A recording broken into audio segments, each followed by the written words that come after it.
Halo Flickers, welcome to Sneak Flicks. Dengan bangga kami mempersembahkan kepada kalian ulasan series berjudul Person of Interest season pertama episode ke-21. So without any further ado, let's get into it. Scene dibuka oleh masa lalu dari Reese yang masih berkutat pada Jessica, wanita idamannya. Padahal saat itu terlihat Reese berada dalam kondisi terluka, berada dalam satu bus bersama para rombongan anak kecil yang hendak bertanding baseball. Bahkan salah satu anak kecil bertanya apa yang terjadi padanya. Reese hanya menjawab, ia akan berhenti dari pekerjaannya. Di masa kini, ternyata Reese datang lebih awal daripada Finch sebagai bosnya. Namun sayang sekali, ketika Reese telah bersemangat untuk menunggu nomor selanjutnya, Finch harus memberitahu jika kali ini mesin tak memberikan mereka nomor. Mungkin setiap kejahatan berhasil teratasi dengan sendirinya. Terlebih hari ini adalah hari yang spesial bagi Reese karena ia sedang berulang tahun. Sebagai hadiahnya, Finch memberi Reese sebuah kotak kecil serta memintanya untuk menghabiskan waktu sendiri karena ia akan selalu menghargai privasinya. Karena memang tak ada pekerjaan untuknya, Reese pun akhirnya memutuskan untuk bermain catur bersama rekannya yang bernama Han, seorang pria tua buta di sebuah taman. Han bertanya mengapa Reese tak bekerja. Reese beralasan, jika hari ini ia sedang ulang tahun dan dirinya diberi sebuah hadiah berupa satu buah kunci yang akan menjadi pertanyaan baginya. Apakah fungsi dari kunci tersebut?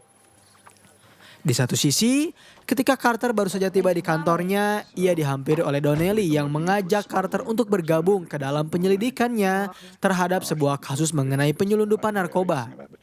Diduga pimpinan penyelundupan itu adalah seorang agen CIA yang berhasil dibebaskan sebelum ia mendapatkan tuntutan. Masalahnya adalah CSU menemukan sebuah sidik jari serta darah karbon dari partner Carter yang merupakan seorang pria berjas misterius. Setelah mereka menelusurinya lebih lanjut, ternyata DNA itu sama miripnya dengan kasus lama di New Rochelle pada tahun 2011. Donnelly berharap Carter bisa ikut dengannya pergi ke kota tersebut untuk mengusus kasus itu. Carter tak menolak, ia hanya menjawab akan memikirkan tawaran itu terlebih dahulu. Lalu Carter mendapat telepon dari Finch yang ingin mengajaknya untuk bertemu karena kebetulan Carter pun memiliki sesuatu untuknya. Akhirnya mereka bertemu di sebuah bar. Setelah menunggu cukup lama, Carter pun datang dan Finch terlebih dahulu memintanya untuk menjelaskan apa yang ia miliki. Carter bertanya, apakah Finch tahu mengenai kasus New Rochelle pada tahun 2011? Finch hanya terdiam yang mengartikan jika ia tahu kasus itu. Namun ia tak mau berbicara, karena Finch berharap Carter akan memecahkan kasus itu terlebih dahulu sebelum agen Donnelly berhasil memecahkannya. Karena tak ada lagi pembicaraan yang akan mereka bahas, Carter pun berpamitan. Lalu Finch langsung mengawasi target terbaru dari mesin yang bernama Karen Garner, yang merupakan bartender di bar tersebut. Pada tahun 2011, saat Reese masih berseragam CIA, ia sempat menghampiri mencari kembali keberadaan Jessica yang sayang sekali pada saat itu Reese harus mencarinya di rumah sakit. Dan ketika suster menjelaskan jika Jessica tewas, Reese langsung mengalami patah hati terburuknya. Ia langsung memalingkan wajah dan pergi begitu saja saat mendengar nama dari suami Jessica disebut. Sementara itu, Finch telah menyewa Lionel secara khusus untuk menangani kasus ini. Finch juga telah meminta kepadanya untuk tak meminta bantuan kepada Reese, karena ia ingin mereka berdualah yang menangani kasus ini. Lionel tak banyak bertanya, ia hanya mengikuti instruksi untuk mengawasi kemana Karen akan pergi. Di satu sisi, akhirnya Carter bertemu dengan Donnelly di New Rochelle. Donnelly telah terlebih dahulu berhasil menginvestigasi apa yang terjadi pada Peter Arndt, seorang pengembang real estate yang membawa kabur uang para investornya untuk ia hamburkan pada perjudian. Kemungkinan besar Peter diawasi oleh orang yang memiliki hutang padanya sehingga ia terlibat dengan berbagai sindikat yang membuat nyawanya terancam. Carter sempat memiliki teori terkait mengapa Peter menghilangkan jejaknya. Dan Donnelly menjawab, itulah yang hendak ia cari. Kembali pada Lionel yang telah bergerak untuk mengawasi keberadaan Karen. Sembari berkomunikasi dengan Finch, ia terus mengikuti kemana Karen pergi. Tetapi sayangnya, karena saat itu Lionel terlalu berfokus pada pertanyaan yang ia berikan pada Finch, akhirnya Lionel harus kehilangan Karen yang tiba-tiba menghilang begitu saja dari pandangannya. Finch cukup berterima kasih atas jasa yang telah Lionel lakukan. Kini ia menyuruhnya untuk kembali bertugas karena Finch akan mengambil alih kasus ini. Lantas Finch langsung pergi kembali ke bar untuk bertanya kepada rekan dari Karen terkait keberadaannya. Rekan Karen menjawab jika hari ini sayang sekali Karen tak masuk sehingga membuat Finch memutuskan untuk keluar dari bar itu. Tanpa Finch sadari, ternyata seorang pria mengikutinya. Pria itu mengaku bernama Brad Jennings, perwakilan Deputi Marsekal Amerika yang juga sedang mengusut kasus mengenai Karen Garner. Finch tak mau mempercayainya terlebih dahulu. Namun saat itu Brad mendengar jika Finch adalah tetangga dari Karen dan hanya lokasi tempat tinggalnya saja yang ingin ia ketahui. Ketika Finch tengah terdesak oleh berbagai pertanyaan dari Brad, tiba-tiba saja Reese muncul dengan memperlihatkan rencana miliknya pula. Ia mengaku Finch adalah informannya dan ia menarik Finch untuk segera pergi dari tempat tersebut tanpa menjawab pertanyaan yang Brad ajukan. Setelah mereka tiba di markas, Reese langsung bertanya mengapa Finch melakukan misi tanpa melibatkan dirinya. Finch beralasan jika ia tak ingin Reese terlalu fokus pada kepekaan sesuatu. Lalu ia mulai menjelaskan mengenai target mereka kali ini, seorang Karen Garner atau yang lebih dikenal sebagai Sarah Garner. Ia merupakan penipu ulung yang telah melakukan berbagai penipuan identitas. Finch bercerita saat ia pertama kali menciptakan mesin, dirinya pernah menerima nomor yang sama selama bertahun-tahun, yang membuatnya terheran mengapa ada seorang manusia yang harinya dihantui dengan bahaya. Karena tak mau berbasa-basi, Reese langsung menyuruhnya untuk segera mengirimkan lokasi keberadaan dari Karen. Ketika Karen baru saja tiba di kediamannya melalui jendela belakang, ia dikejutkan dengan kehadiran dari Reese. Karen langsung menodongkan senjata, tetapi Reese memberitahunya jika ia menghampiri Karen karena suatu alasan. Reese tahu, Karen sedang dalam pelarian dari seseorang yang entah itu adalah pacar atau suaminya. Tak lama kemudian, Finch mendapat informasi jika beberapa bulan yang lalu Karen pernah membayar uang sewa apartemen dengan nama cek yang berbeda, yaitu Sarah Jennings. Dan pikiran Reese langsung tertuju pada agen Marsekal yang pernah mendesak Finch. Kini ia tahu Brad adalah suami dari Sarah dan ia akan memastikan Sarah baik-baik saja hingga suaminya benar-benar ditahan. Kembali pada 2011, setelah Reese mengetahui kematian terhadap Jessica, ia mulai berubah. Dirinya berusaha untuk mengusut kasus kematian kekasihnya itu karena yang menurut ia ketahui, Jessica memang tak bahagia dengan Peter yang menurutnya adalah seorang pria pencemburu. Sementara itu, pergerakan Carter semakin masif. Kali ini ia menghampiri tempat autopsi di mana jasad dari Karen berada di sana. Petugas itu menjelaskan kronologi kematian dari Jessica yang bisa terlihat jika ia mengalami kekerasan terlebih dahulu sebelum dirinya tewas. Ada kemungkinan semua itu dilakukan oleh Peter sebelum mereka mengalami kecelakaan. Sebenarnya Peter selamat, tetapi 2 bulan setelahnya ia dibunuh oleh orang-orang yang telah mengincarnya.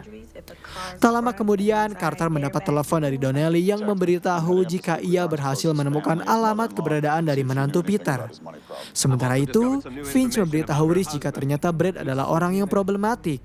Ia sering bermasalah ketika sedang bertugas dan berusaha menghasut teman-temannya untuk membuat sebuah tuduhan palsu agar ia bisa menemukan keberadaan dari Karen. Karena kesal dengan pria yang pengecut seperti Brad, Reese tak tanggung-tanggung langsung masuk ke dalam markas Marsekal, lalu menghajar Brad beserta rekan-rekannya dan juga mengancamnya agar tak lagi mencari keberadaan dari Karen. Atas apa yang Reese lakukan, Finch sedikit ketakutan karena artinya mereka akan berhadapan dengan penegak hukum segera mungkin. Saat itu Finch sedang mencoba untuk memindahkan Karen ke tempat yang jauh lebih aman. Tetapi sayangnya ia kehilangan jejak dari Karen yang menghilang. Kini Karen berada di stasiun untuk pergi sejauh mungkin membeli tiket kereta. Ketika Karen hendak membeli tiket, ternyata 2 orang polisi telah ditugaskan untuk menangkapnya. Lionel pun mengabarkan penangkapan itu kepada Finch dan juga kepada Reese. Ia memberitahu kemungkinan besar Brad telah berhasil menghasut para polisi. Dengan cepat mereka berdua langsung hendak bergegas pergi ke stasiun. Sayangnya ternyata mereka terlambat karena Brad telah terlebih dahulu menjemputnya.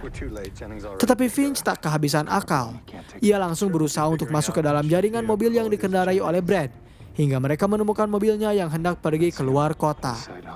Reese langsung dengan segera mengusir Finch dari mobil, karena ia akan melakukan aksi berbahaya ini sendirian. Kembali pada Carter yang telah bertemu dengan ibu dari Jessica. Carter memberi beberapa pertanyaan terkait hubungan di antara Jessica dengan suaminya, serta permasalahan finansial di antara mereka berdua. Ibu dari Jessica mengaku anaknya sangat amat ramah dan bahagia dengan pria pilihannya. Memang Jessica pun sempat menceritakan masalah finansial keluarganya. Namun ia diberitahu bahwa Peter telah berhasil mengatasi itu semua. Lalu pertanyaan mulai menjurus ke arah yang lebih serius, yaitu apakah Ibu Jessica tahu jika ini semua lebih dari sekedar cekcok mulut? Serta apakah Jessica akan memiliki kekasih lain sebelum ia bertemu dengan Peter? Ibu Jessica menjawab jika sebelum Peter datang, maka Jessica pernah berpacaran dengan seorang prajurit. Setiap hari Jessica selalu tinggal sendirian olehnya hingga ia takut dan tak tahu nama dari prajurit itu. Beruntungnya, ibu dari Jessica masih menyimpan barang pemberian anaknya. Tak lama setelah itu, Carter langsung mendapatkan telepon informasi dari Donnelly jika pria berjas itu kembali berulah. Kali ini ia menghajar para agen Marshall. Carter seakan tak asing lagi dengan laporan keanehan yang sering dilakukan oleh Reese. Tetapi Finch lagi dan lagi bisa meyakinkan Carter bahwa mereka telah berhasil mengatasinya. Finch justru mengalihkan perhatian dengan membawa atau meminta Carter untuk menjelaskan terkait penemuannya dalam kasus New Rochelle 2011. Setelah Carter selesai melakukan panggilan telepon bersama Finch, ia langsung menarik dan melihat barang milik Jessica yang masih terimpan rapi di sana. Terlihat Carter menemukan beberapa pernak-pernik serta sebuah foto kebersamaan antara Jessica dengan John Reese yang membuat scene flashback ketika Reese beracun pertama kalinya mengetahui Jessica telah bertunangan dengan pria lain. Padahal selama ini ia bertugas, Reese selalu menunggunya. Meskipun saat itu Jessica meminta kepada Reese untuk memohon agar Reese bisa memutuskan untuk meninggalkannya. Kemudian Carter langsung menelepon salah satu rekannya yang bernama Ginny untuk mencarikan informasi mengenai seorang prajurit dengan nama awal John. Lalu Sin bergerak pada Reese yang diberi pertanyaan oleh Finch terkait apa yang akan ia lakukan setelah berhasil menemukan Sarah. Reese berjanji ia akan menjauhkannya dari bahaya. Sebenarnya Finch menyuruh Reese untuk meminta bantuan pada polisi saja, namun Reese menolak karena inilah sifat dan alasan dirinya mau menyetujui kontrak kerjasama mereka berdua. Saat itu terlihat Sarah telah dibawa ke dalam sebuah motel on Brad. Terjadi cekcok di antara mereka berdua yang dimana ternyata Brad ingin dimengerti oleh Sarah. Sementara Sarah sudah tak bisa lagi menerima sikap buruk yang selalu Brad lakukan padanya. Ketika Brad hendak menyakiti Sarah dengan menembaknya, ia tiba-tiba mendengar suara telepon berdering. Lalu dengan cepat Reese muncul, menghajarnya berkali-kali dan membuat Brad terjungkal. Setelah itu, Reese langsung membuka borgol yang mengikat tangan Sarah dan memberi salam olahraga terakhirnya pada Brad hingga membuat ia tak sadarkan diri. Karena Carter diberi informasi oleh Finch terkait keberadaan dari Reese, akhirnya ia berhasil menemukannya. Di sana Carter meminta kepada Reese untuk menyerahkan Brad pada mereka. Ia berjanji semua akan berjalan dengan baik.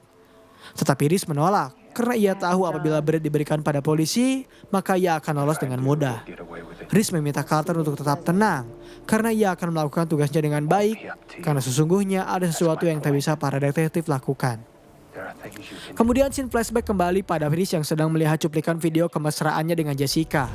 Hingga tak lama kemudian Peter datang untuk langsung mengambil senjata agar bisa berjaga-jaga. Di sana Reese hanya menjelaskan jika ada seorang pria yang sengaja meninggalkan Jessica karena ia berpikir wanita itu akan menemukan pengganti yang tepat. Tetapi setelah ia mengetahui semua ini, rasanya Reese harus memusnahkan pria itu. Kemudian scene bergerak pada pertemuan di antara Reese dengan Finch di sebuah taman. Di sana Reese bertanya, apakah Sarah termasuk nomor yang muncul berkali-kali? Finch tetap tak menjawab pertanyaan itu.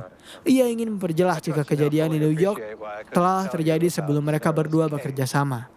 Sehingga tak ada yang bisa ia maupun Reese lakukan untuk mencegahnya. Tak lupa Finch memberikan surat pelengkap dari hadiah berupa kunci yang ia berikan kepada Reese. Di satu sisi, Carter yang telah mendapatkan berkas terkait John Reese ditelepon oleh otoritas keamanan Meksiko yang telah mengabarkan jika ia baru saja menerima tahanan Marshall Brad lengkap dengan heroin 10 kg di tangannya. Carter tahu siapa orang yang telah melakukan hal itu sehingga ia hanya menitipkan Brad kepada pihak pemerintah Meksiko saja. Setelah itu, Reese tiba di tempat yang telah Finch berikan padanya. Ternyata rumah itu berhadapan dengan tempat yang sering Reese jadikan lapak obrolan bersamahan.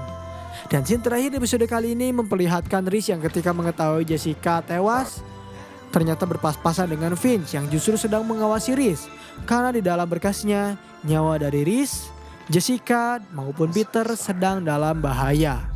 Dan pembahasan mengenai series Person of Interest season pertama episode ke-21 pun berakhir di sini. Bagaimana menurut kalian? Apakah series ini cukup menarik untuk diikuti? Berikan komentar positif kalian di kolom komentar. Beri kami ulasan mengapa series ini menarik bagi kalian dan jangan lupa nyalakan lonceng notifikasi, tekan tombol subscribe serta tombol like jika kalian menyukai pembahasan kami. Dan sampai berjumpa kembali di episode selanjutnya.